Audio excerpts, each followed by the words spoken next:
Peggy 18.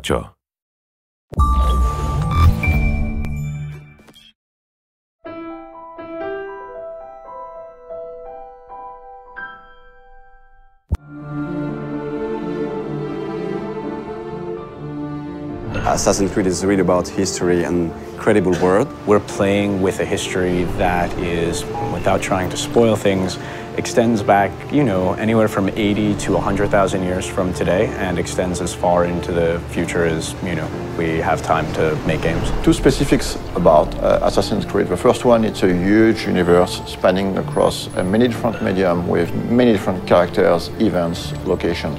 The second one is the community. The community on Assassin's Creed is extremely knowledgeable about this universe and also has very high expectation about what's coming next in terms of story. So putting all these things together, we realized it was time to fit everything into one reliable source of information. Actually, it really has been a back and forth process between the Encyclopedia writers and the games writers to make sure that all the content of the book, of the Encyclopedia, is really accurate. Well, we start by going through all the data, and then we would decide on what articles we wanted to do. And once we had that settled, we would write down a brief description of the article, send it out to the external writers, who would then return the full content to us. The best part about this project was adding new content. Every time you get a chance to work on a brand like Assassin's Creed, it just makes your day, We are covering and unveiling a lot of information on characters such as Altair, Ezio, Desmond Miles, Subject 16, but also new assassins such as Shao Jun. One of the very first challenges was dealing with so much data. Assassin's Creed has been around for a while and has a wealth of information from both the story standpoint within the game universe and just history in general. So going through all of that and figuring out what might be most interesting to put in the encyclopedia was very much the first challenge that I encountered. The franchise isn't defined necessarily by a single character, it's defined more by these institutions.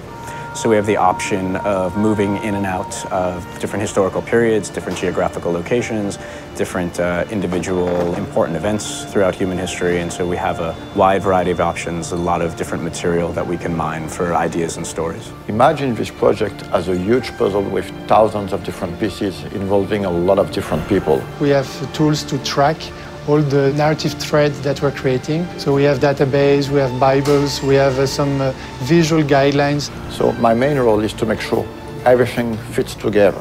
So what we did was we tried to match specific kinds of content to writers whom we knew or figured would be interested in writing that kind of stuff. Some of the biggest experts on Assassin's Creed are actually within the community. So when the time came to start writing the Encyclopedia, we realized it would be very good to try to seek one writers coming from the community. So I heard about the job writing for the Encyclopedia on the UB Workshop website, and I thought, well, it's about video games and it's about history, so it seemed perfect for me. We were really surprised by the reaction. We got hundreds of submissions, and some of them were very, very good. Well, most of the stuff I wrote was biographies, so of both the characters purely from the games and historical figures behind it. To make a long story short, instead of hiring one person, we finally hired 5 writers coming from the community. What I tried to do is dispatch the articles based on some of the test submissions they'd sent in, seeing what they liked to write best, and then we kept it contextually similar. We try to minimize the risk of bad overlapping and maximize the opportunities of cross-referencing. As for the design aspect of the Encyclopedia, we worked with a local agency called Double Echo. They were crucial to the creative process. For example, during earlier discussions, we decided to only use production concept arts to illustrate the Encyclopedia, as opposed to 3D renders or marketing assets. The role of concept art is very important in the conception of a game.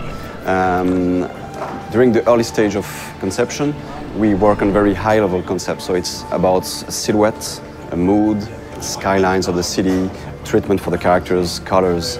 It's quite remarkable how much of the stuff does have its ties to reality and things that really happened. And I'm pretty sure that readers will discover some really interesting and new information. For example, in the Encyclopedia, we're gonna reveal some information about the Templars. among other things. But actually, the Encyclopedia is going to have some spoilers, so if you haven't played the game, just wait to read it. This Encyclopedia is available in Europe in the Animus edition that you can find at retail. For more information, check on assassinscreed.com, and it is also available as a standalone worldwide on ubworkshop.com.